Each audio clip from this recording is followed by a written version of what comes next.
ಯಾರಾದರೂ 5,000 ವರ್ಷಗಳಿಂದ ಬದುಕಿದ್ದಾರೆ ಎಂದರೆ ನೀವು ನಂಬ್ತೀರಾ? ಅಷ್ಟಕ್ಕೂ ಭೂಮಿಯ ಮೇಲೆ ಯಾವ ಜೀವಿಯಾದರೂ ಸಾವಿರಾರು ವರ್ಷ ಬದುಕಲು ಸಾಧ್ಯವಿದೆಯಾ? ಹೌದು, ಇಲ್ಲಿ ಒಬ್ಬ ವ್ಯಕ್ತಿ 5,000 ವರ್ಷಗಳಿಂದಲೂ ಕೂಡ ಇನ್ನೂ ಬದುಕಿದ್ದಾನೆ. ಆ ವ್ಯಕ್ತಿ ಬೇರೆ ಯಾರೂ ಅಲ್ಲ, ಅವನೇ ಅಶ್ವತ್ಥಾಮ. ಅಶ್ವತ್ಥಾಮ ಎಂದರೆ ಒಬ್ಬ ಮಹಾವೀರ. ಕೌರವರ ಪರವಾಗಿ ಸದಾ ಜೊತೆಗಿದ್ದ ಅಶ್ವತ್ಥಾಮ ಕೇವಲ ಅದೊಂದು ತಪ್ಪಿನಿಂದ ಶಾಪಗ್ರಸ್ತನಾಗಿ ಸಾವಿರಾರು ವರ್ಷಗಳಿಂದ ಸಾವು ಬರದೆ ಬದುಕುವಂತಾಯಿತು. ಅಶ್ವತ್ಥಾಮ ಮಾಡಿದ ತಪ್ಪಾದ್ರೂ ಏನು, ಅಷ್ಟಕ್ಕೂ ಅವನಿಗೆ ಸಿಕ್ಕ ಶಾಪವಾದ್ರೂ ಏನು ಅಂತ ಈ ವಿಡಿಯೋದಲ್ಲಿ ನೋಡೋಣ. ಮಹಾಭಾರತ ಯುದ್ಧ ಅಂದರೆ ಅದೊಂದು ಭೀಕರ ಮಹಾಯುದ್ಧ. ಸಾವಿರಾರು ಸೈನಿಕರನ್ನು ಒಂದೇ ಬಾರಿಗೆ ಒಡೆದುರುಳಿಸುವ ಶಕ್ತಿ ಇದ್ದ ಅನೇಕ ವೀರರಿದ್ದ ಆ ರಣಭೂಮಿ ಕೇವಲ ರಾಜ್ಯ ಮತ್ತು ಅಧಿಕಾರದ ದಾಹಕ್ಕಾಗಿ ದಾಯಾದಿಗಳ ಮಧ್ಯೆ ಶುರುವಾದ ಕಲಹ ಕೋಟ್ಯಾಂತರ ಜನರ ಸಾವಿಗೆ ಕಾರಣವಾಯಿತು. ಇದಕ್ಕೆಲ್ಲ ನೇರ ಕಾರಣ ದುರ್ಯೋಧನನ ಮೇಲಿತ್ತು. ಇನ್ನು ಕೌರವರ ಪರವಾಗಿ ಹಲವಾರು ಮಹಾಯೋಧರು ಯುದ್ಧ ಮಾಡಬೇಕಾದ ಸನ್ನಿವೇಶ ಒದಗಿ ಬಂತು. ಹಾಗೆ ಕೌರವರು ಮತ್ತು ಪಾಂಡವರ ಗುರುಗಳಾದ ದ್ರೋಣಾಚಾರ್ಯರು ಕೂಡ ದುರ್ಯೋಧನನ ಪರ ನಿಲ್ಲಬೇಕಾದ ಸಂದರ್ಭ ಬಂತು.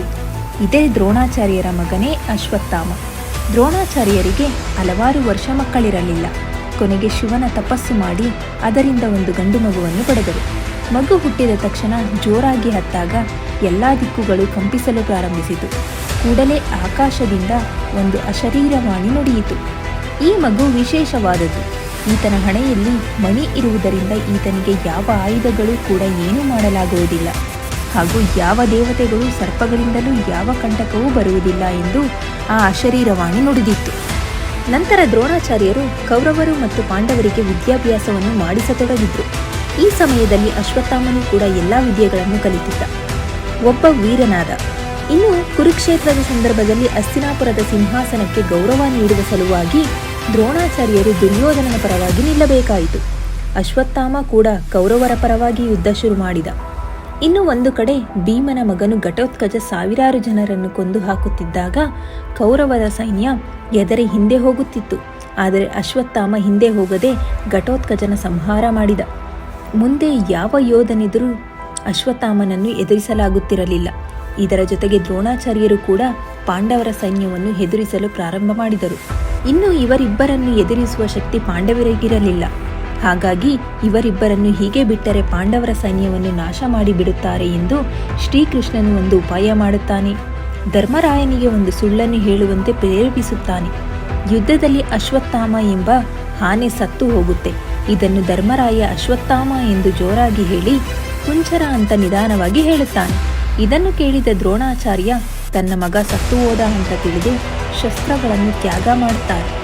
ಇದೇ ಸಮಯಕ್ಕಾಗಿ ಕಾತು ಕುಳಿತಿದ್ದ ದುಷ್ಟದ್ಯುಮ್ನ ದ್ರೋಣಾಚಾರ್ಯನನ್ನು ಕೊಲ್ಲುತ್ತಾನೆ. ಇದರಿಂದ ಕೋಪಗೊಂಡ ಅಶ್ವತ್ಥಾಮ ಪಾಂಡವರ ಮಕ್ಕಳನ್ನು ಕೊಲ್ಲುತ್ತಾ ಬರುತ್ತಾನೆ. ಇದರಿಂದ ಕೋಪಗೊಂಡ ಅರ್ಜುನ ಅಶ್ವತ್ಥಾಮನಿಗೆ ಎದುರಾಗಿ ನಿಲ್ಲುತ್ತಾನೆ. ಇವರಿಬ್ಬರ ಭೀಕರ ಕಾಳಗದಲ್ಲಿ ಅಶ್ವತ್ಥಾಮ ಬ್ರಹ್ಮಾಸ್ತ್ರವನ್ನು ಪ್ರಯೋಗ ಮಾಡುತ್ತಾನೆ. ಇನ್ನೊಂದು ಕಡೆ ಅರ್ಜುನ ಪಾಶುಪತಾಸ್ತ್ರವನ್ನು ಪ್ರಯೋಗ ಮಾಡುತ್ತಾನೆ. ಇವೆರಡು ಪ್ರಬಲ ಅಸ್ತ್ರಗಳಾಗಿರುವುದರಿಂದ ಪ್ರಪಂಚವನ್ನು ನಾಶ ಮಾಡುವ ಸಾಧ್ಯತೆ ಇದೆ. ಹಾಗಾಗಿ ಇದನ್ನು ತಪ್ಪಿಸಲೇಬೇಕು ಅಂತ ಶ್ರೀಕೃಷ್ಣ ತಮ್ಮ ಅಸ್ತ್ರವನ್ನು ಹಿಂತೆಗೆಯಲು ಹೇಳುತ್ತಾರೆ. ಅರ್ಜುನ ತನ್ನ ಅಸ್ತ್ರವನ್ನು ಉಪಸಂಹಾರ ಮಾಡುತ್ತಾನೆ.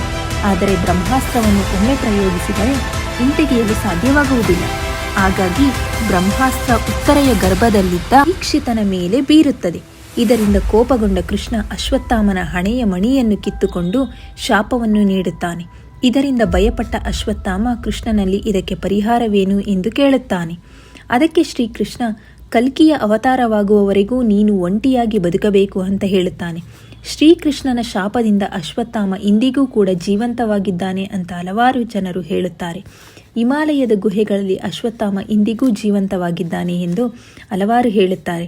ಶಿವಲಿಂಗಕ್ಕೆ ಪೂಜೆ ಮಾಡುತ್ತಾ ತನ್ನ ಶಾಪ ವಿಮೋಚನೆಗಾಗಿ ಕಾಯುತ್ತಿದ್ದಾನೆ ಎಂದು ಹಲವಾರು ಜನರು ನಂಬಿದ್ದಾರೆ.